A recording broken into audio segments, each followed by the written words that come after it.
Hi everyone and welcome back to another tutorial video on login signs. Today in this video we will learn how to see Snapchat recap. So please make sure to follow these steps till the end. The very first step is to move into your application Snapchat and make sure you are logged into your account.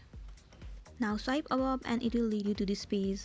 Here you can see different things coming up in this page.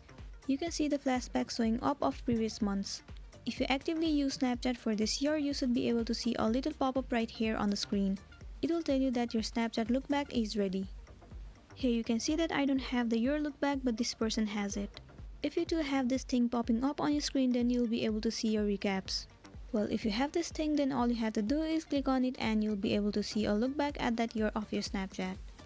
If this thing doesn't pop up on your screen, then it might be that you haven't used the Snapchat enough this year. But if you're still missing it, then what you can do is go back and head over to your Play Store. Search for the application Snapchat.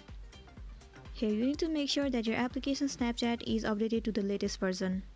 The Your Look Back might show you after updating your Snapchat. So this is it, and this was the tutorial video on how to see Snapchat recap.